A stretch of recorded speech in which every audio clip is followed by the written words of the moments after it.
กราบสวัสดีสบายดีพ่อแม่พี่น้องนี่คือมาฮอดประเทศลาวแล้วเนาะพี่น้องเนาะบาสมัยมาฮอดลาวแล้วเด้อพี่น้องเอ้ยนี่มื้อนี้สิมารีวิวเนาะน้ำพักน้ำแรงของสาวลาวที่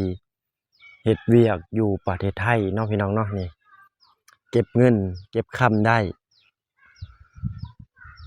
นั่นก็คือ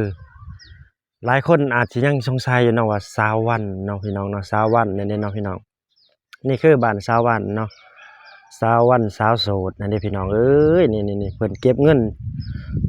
สร้างบ้านผู้เดียวเนาะจากคนที่เคย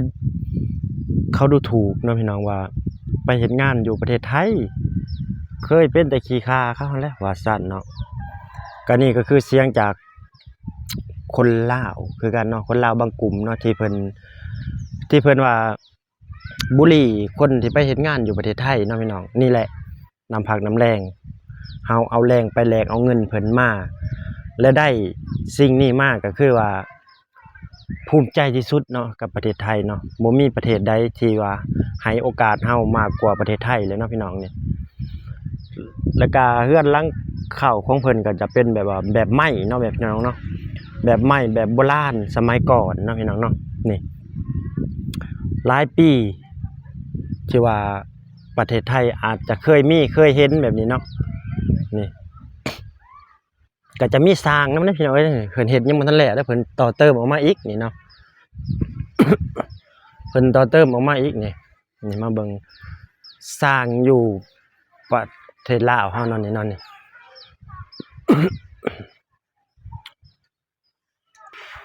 สบายดีอันนี้เมาเห็ดบ่นี่เลยว่านั่นใดอ๋อช้อนโบกอ๋อนี่เนาะโลกไทยสีอ๋อคือเมาเห็ดมันนี่เบิดเลยว่ะ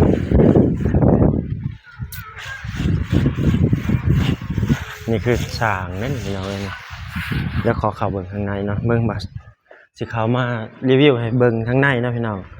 นี่แหละหลายคนอาจจะจำได้เนาะบ้านสาวลาวที่ว่าไปเฮ็ดงานอยู่ประเทศไทยเนาะพี่น้องได้มากับแบบนี้แหละเนาะ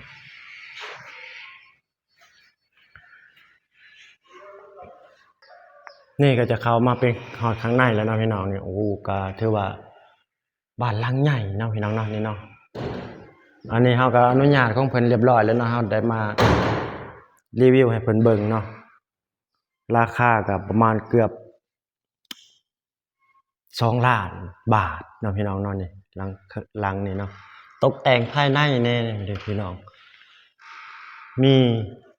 ผ้าหลุมพร้อมเด้เพิ่นเฮ็ดเนาะโอ้นี่คือบ่าวสมายได้มารีวิวเนาะนี่แหละพี่น้องเพิ่นเป็นสาวโสดเนาะพี่น้องเนาะหาเงินผู้เดียว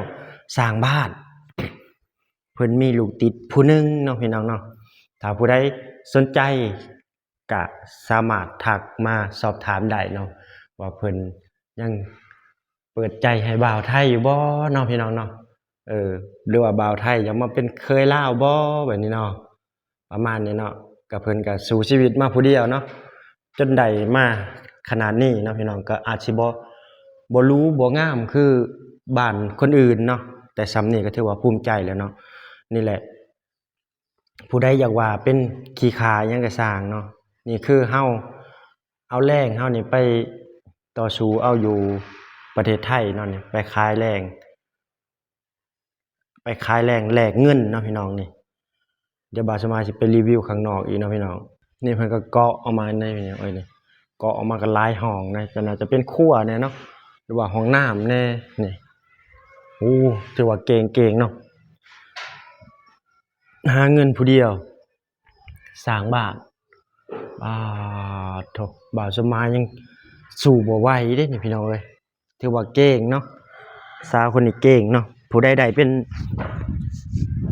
ลูกเป็นเมียนี่โอ้ยสุดยอดเลยเด้นี่เก่งเลยนี่โอ้เบิ่งเอานี่น้ำพักน้ำแรงเพิ่นผู้เดียวนี่ก็ได้หลังใหญ่เติบเด้พี่น้องนี่เบิ่งเอาเด้อนี่ผู้ใดอยากมาเป็นเคยลาวคิดดีๆหาเงินเก่งบ่เนาะห หาเงินเก่งซอยชาวลาวแล้วมาอยู่ได้เนาะพี่น้องเนาะนี่เพิ่นก็เปิดตอนนี้เพิ่นก็ยังเปิดใจอยู่เนาะเพิ่นยังโสดเนาะผู้ใดต้องการก็เดี๋ยวบ่าวสมายสิแปะรูปเพิ่นไว้เนาะว่านี่คือน้ำพักน้ำแรงของเพิ่นเนาะเพิ่นเคยถูกคนว่าคนดูถูกให้เนาะคนในบ้านนี่แหละเนาะคนในบ้านนี่แหละดูถูกเพิ่นว่าไปโลดไปเป็นขี้ข่าอยู่ประเทศไทยนั่นแหละเนาะหลังจากคนที่เคยถือว่าคนที่เว้าให้ชาวลาวก็คือเขาเป็นคนมีคนร่ำคนรวยเลยเนาะแต่เฮาบ่มีเฮาก็ต้องเก็บเอาคำดูถูกคำนั้นน่ะมาผลักดันเนาะพี่น้องเราก็จนได้มาสำนี้เนาะพี่น้องนี่ก็ถือว่าโอเคเนาะเก่งเนาะเก็บเงินก็ประมาณ3 ปี 4 ปีเนาะเราเก็บเนาะก็ยังได้เฮือนมาสำนี้เนาะอาศัยติปแน่หลายๆอย่างเนาะเจ้านายนี่แหละคนไทยถ้าเฮาเฮ็ดหยังนี่เพิ่นสิซัพพอร์ตเนาะเพิ่นถ้าเฮ็ดดีเพิ่นก็สิมีโบนัสมีหยังให้เนาะใจดีนี่แหละคนไทยเนาะรักษาน้ำใจเพิ่นไว้แล้วถือว่าดีที่สุดเนาะพี่น้อง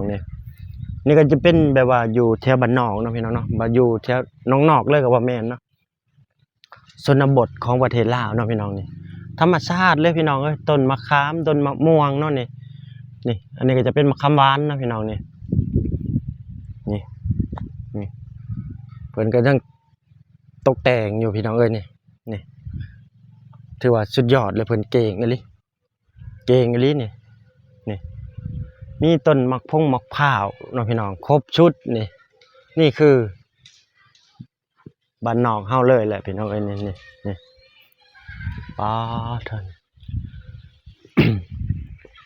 คนไทยสมัยก่อนเนาะอาจจะเคยมีแบบนี้เนาะแต่ซุมื้อนี้หายากแล้วหาบ่ค่อยมีแล้วเดี๋ยวนี้เนาะนี่ก็เพิ่นนี่ก็บ่าวสมายก็มาเพิ่นก็เตรียมงานไว้เนาะพี่น้องเนาะบ่าวสมายก็มานี่คือบ้านแฟนบ่าวสมายเนาะมาฮอดเป็นที่เรียบร้อยเลยก็เลยมารีวิวให้เบิ่งเฮือนชาวลาวเนาะพี่น้องนี่เฮือนสมัยโบราณแต่กี้พี่น้องนี่